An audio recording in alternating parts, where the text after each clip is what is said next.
Assalamualaikum warahmatullahi wabarakatuh. Minasan, konnichiwa. Alhamdulillah, kembali lagi ke pembelajaran bahasa Jepang bersama Richa Sensei.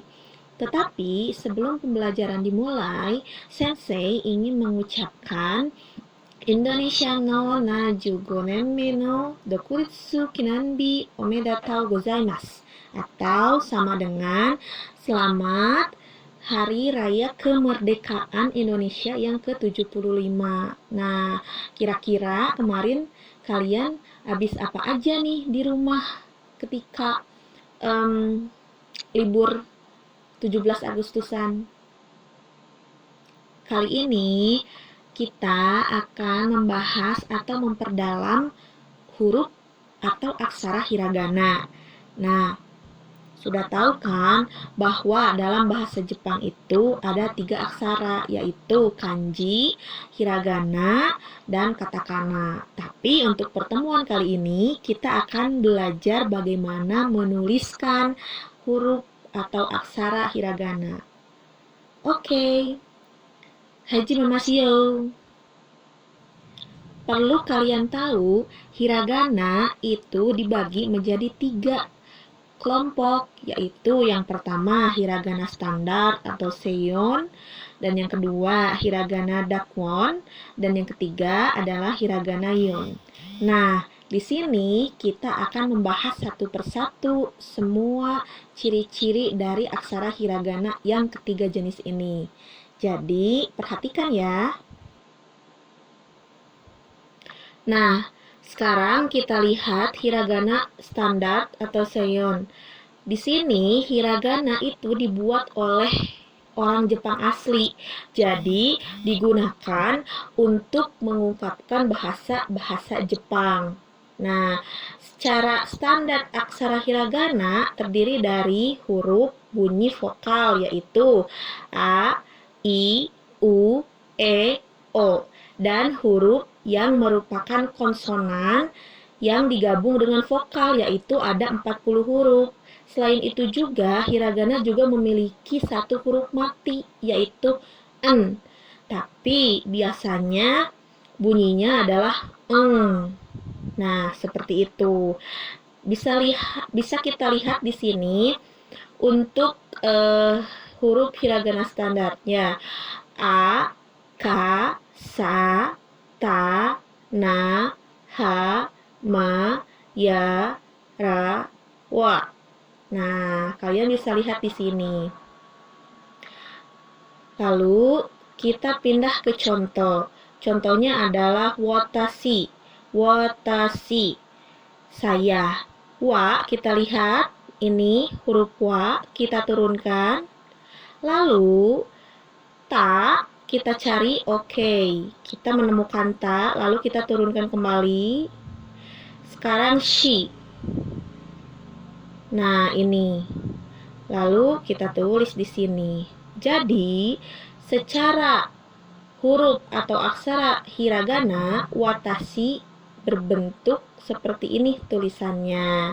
Jadi seperti itu, sebenarnya kita hanya tinggal menyambung-nyambungkan dari aksara hiragana ini untuk yang hiragana standar. Ingat ya, ini punya 46 huruf yang dibagi menjadi 10 kelompok.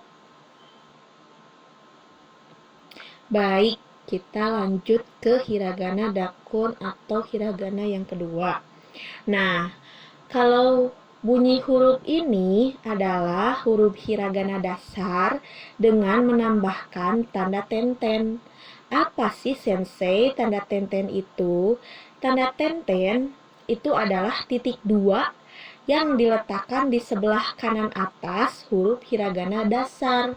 Dan tanda O seperti O kecil, no, itu adalah namanya tanda maru. Namanya maru ya, yaitu lingkaran kecil yang diletakkan di sebelah kanan atas huruf hiragana dasar. Kalian bisa lihat di sini. Nah, di atas huruf hiragana ada tanda seperti kutip 2 Nah, dan ada seperti bulatan kecil. Itu namanya tenten dan maru. Kita lihat di contoh. Seperti arigato, boku, dan des. Nah, contoh yang paling mudah nih, boku. Kita lihat, cari, oke, bo, ini bo, kita bisa menemukan bo. Kita tulis, dan ku. Ku-nya dari mana, sensei? Ku-nya itu kalian bisa ambil dari hiragana dasar. Nah, ka, ki, ku. Nah, ku itu bisa diletakkan. Jadi, boku adalah aku. Begitu. Nah, sekarang kita ke bentuk hiragana ketiga, yaitu hiragana yon. Bunyi hiragana yon itu huruf hiragana dasar dengan menambahkan huruf ya, yu, yo yang ditulis lebih kecil daripada huruf dasar. Nah, jadi apabila huruf ya, yu, yo ditulis sama dengan huruf dasar, maka terbaca masing-masing hurufnya. Misalnya, huruf dasarnya hi, lalu ya-nya itu sama bentuknya atau besarnya, berarti dibacanya hiya. Berbeda jika misalkan huruf besarnya atau misalkan hiragana dasarnya itu hi, tapi diikuti dengan huruf hiragana yun tapi sedikit agak kecil, maka dibacanya adalah hya. H, Y, A. Begitu. Untuk itu perlu diperhatikan penulisan huruf tersebut. Huruf dasar yang menggunakan huruf ya, yu, yo adalah huruf dasar urutan kedua. Misalnya huruf ki, shi, chi, ni, hi, mi, dan ri. Kalian bisa lihat di huruf dasar hiragana yang pertama. Begitu. Jadi sebenarnya adalah kita harus mencoba mengenal hiragana, tulisan hiragana dari ketiga tipe ini. Bukan tipe ya, tapi 3 bentuk hiragana. Misalkan contoh nih, densha.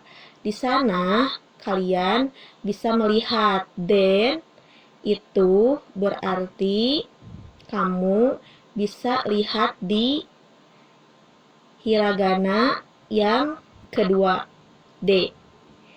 N-nya kamu bisa lihat di hiragana yang pertama.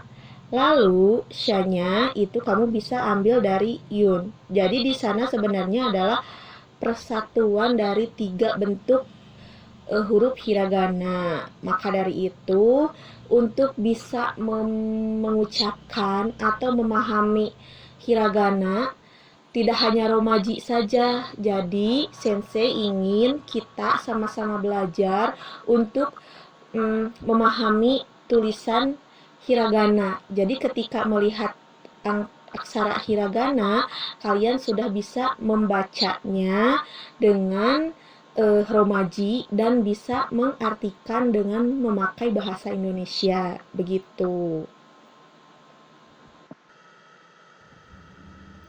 Sekarang mari kita lihat contoh penulisan nama dengan menggunakan aksara atau tulisan hiragana.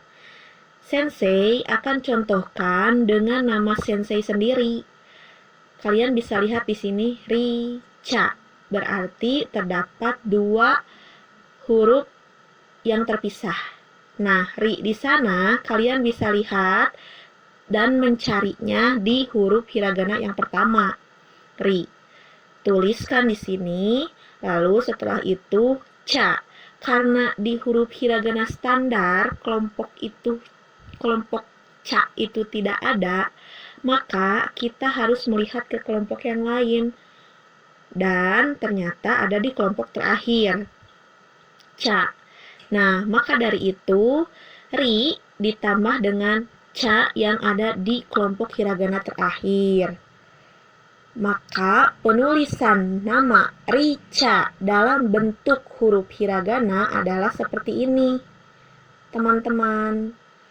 Nah, tugasnya adalah kalian menuliskan semua materi tentang hiragana ini di buku catatan bahasa Jepang, lalu diikuti dengan penulisan nama kalian sendiri. Nah, terima kasih.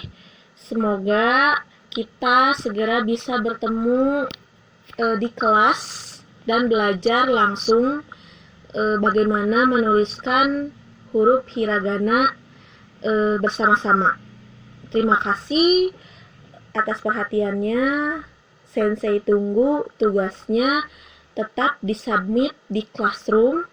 Nanti akan muncul tugas dan materinya untuk diserahkan kepada sensei sesuai dengan jam pelajaran masing-masing. Terima kasih. Arigatou gozaimasu. Konnichiwa and sayonara.